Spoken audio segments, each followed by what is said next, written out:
Olá, 3 minutos para Deus, terças, quintas e sábados, 3 minutinhos para Deus. Vamos ver se nós conseguimos fazer em três.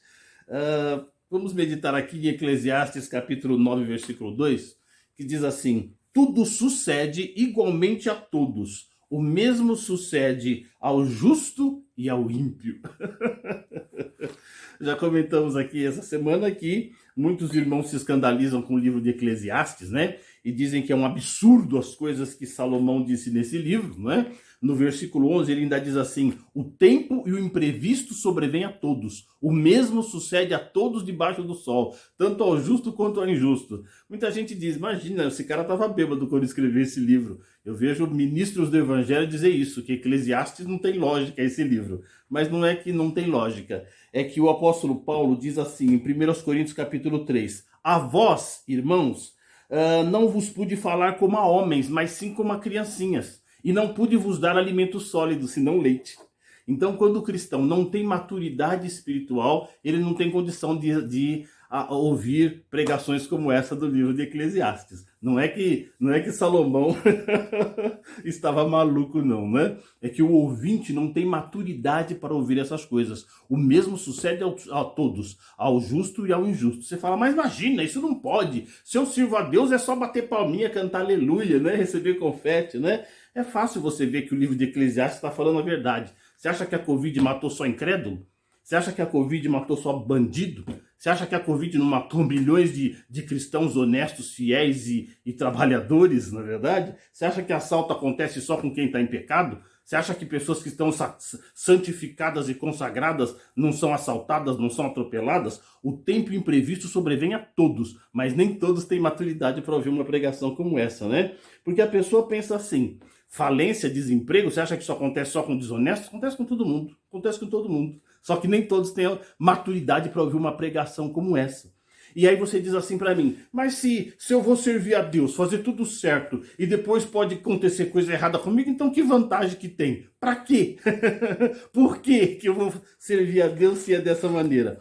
Eu vou te explicar por que um indivíduo continua servindo a justiça, a verdade, a caridade, o bem, a renúncia, a santidade. Por que o sujeito continua seguindo essas coisas? É pelo mesmo motivo que a galinha tem penas e o gato mia.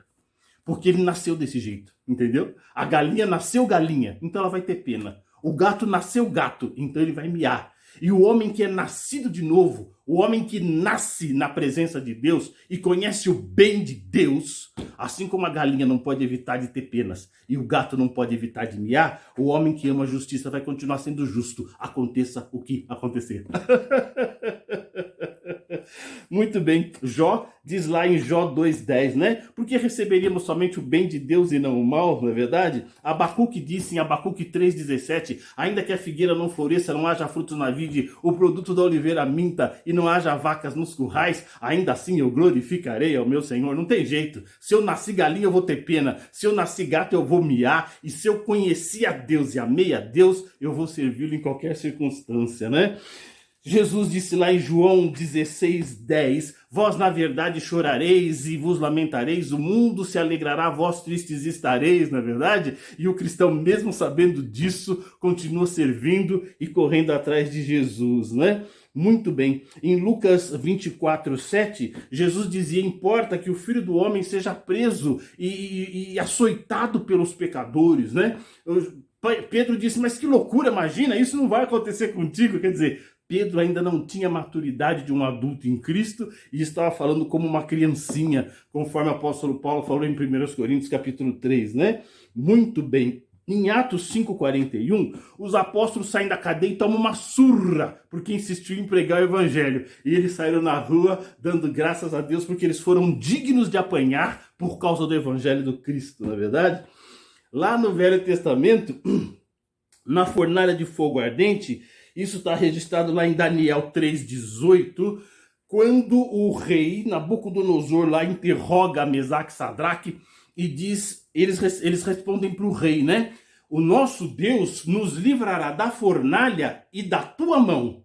E se não, preste atenção a isso, lá em Daniel 3:18, os três dizem assim para o rei, Deus nos livrará da tua mão e da fornalha de fogo. E, se não, quer dizer, se não nos livrar, se nós morrermos queimados, ainda assim nós não nos curvaremos diante dos seus falsos deuses, né? Então, é um cristão, né, que tem um nível de maturidade, de comunhão com Deus, ok? Que não vai ficar só na troca, entendeu? Eu sirvo a Deus se Ele me abençoar, se Ele não me abençoar eu vou pro boteco. Se Deus fizer o que eu quero eu vou na igreja, se não fizer eu vou pra prostituição, entendeu? Aqui nós estamos falando de um outro nível de cristão.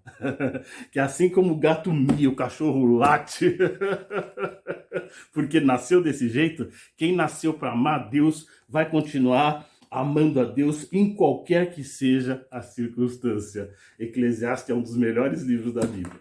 Deus nos abençoe.